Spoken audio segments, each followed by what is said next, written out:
سراق الطاقة استلهمت الحقيقة من مقطع جميل للدكتورة منى العصام، جدا جميل.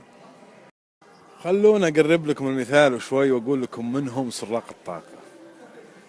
أنت طالع من بيتك معك حلام زينته زوجك، طبعا أخذت هالحل هذا اللي مكلف من 350 ريال وهو كيلو ب50 بالسوق وزن منه، والطلبات تقول طلبات ساحر، بسكوت أبو ميزان مثلثات مع أوريو. ما تلقى محل يبيع الأشياء ذولي كلها مكتملة. المهم ما علينا، دخلت الاستراحة لقيت ذلك الرجل اللي ماسك الريموت بينها. السلام عليكم أبو عبد العزيز.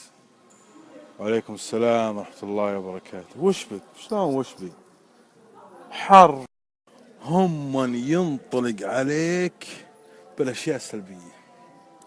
البنزين يبي غلا، وازعاق يقول لي بيجينا حر، وترى أمريكا تبي حلوقنا، وأخواننا بالعراق الشيعة أسوابهم أسوات، هم من يعطيك لين أنت جاي فرح مبتهج، أخذ تيأس من الحياة، خلاص كل شيء يحوس وكل شيء دمار.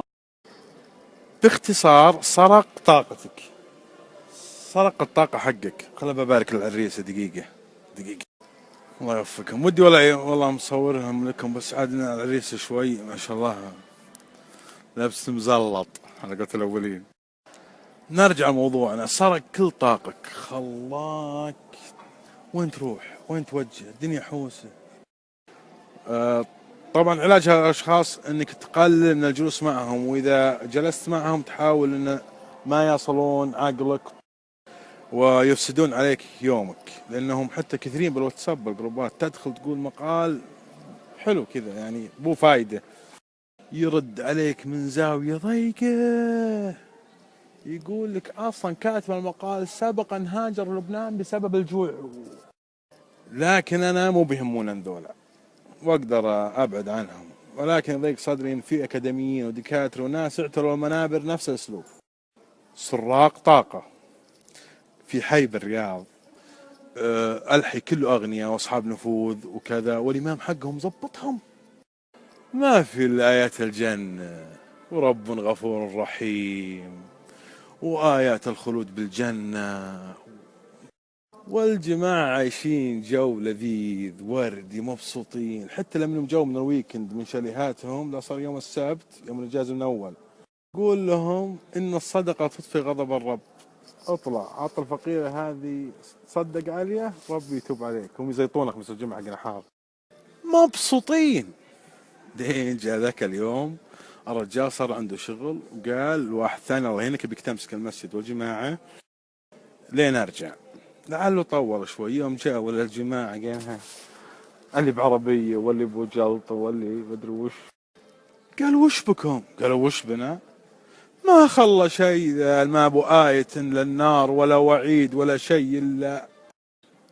وها الثاني ذا اللي حس اربهم ذا شكله فعلا تمكن منهم وسرق كل طاقات الحارة. قالوا يا خي لا عمك تخلينا الله يرحم والديك، لا عمك وين رحت؟ وانا اذكر مرة من المرات رحت اصلي العيد يوم عيد الفطر، ملابس متكشخ مسوي شماغي وكل عطر متضب، وكل يوم علينا عجاج حنا يوم العيد.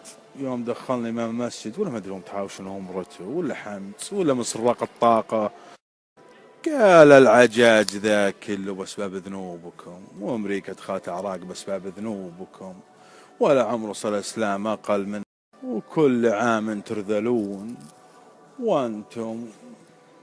انا صفطت شماغي وانسدحت، قلت ما براح نعايد احد. شلون عايد وانا اللي متسبب بهالعجاج ومتسبب بالقتل بالعراق ومتسبب بالمجاعة بافريقيا؟ ولكن من فضل الله سبحانه وتعالى يوم طلعت من المسجد ولو واحد جزاه والله خير سد على سيارتي، واضطر اشغل الراديو وافتح المرتبة احتريجي. يوم فتحت الراديو ولا كان الشيخ صالح بن حميد الله يطول بعمره، وهو افضل من رجل المنبر بوقته ولا أزكي على الله أحد. عمر يقول بني هذه السنة ما أدري كم ألف مسجد، داخل الإسلام ما أدري كم مليون مسلم، بني أكثر ما أدري ويش جامع، الخير والشر تصارعان من بداية الكون. النصر إن شاء الله للإسلام، والدين قائم، والأمور زينة. عمر يجي يرجع الطاقة حقتي اللي سرقه إمام المسجد اللي أنا صليت معه. خلوكم إيجابيين، صدقون. ما عمر المتشائمين قامت لهم قائمة، ولا عمرهم نجحوا. ما عمرهم نجح إلا اللي يتفائل واللي يؤمن إن الحياة جميلة وبه فرص، والقادم أفضل والقادم أحلى. وفي أمان الله.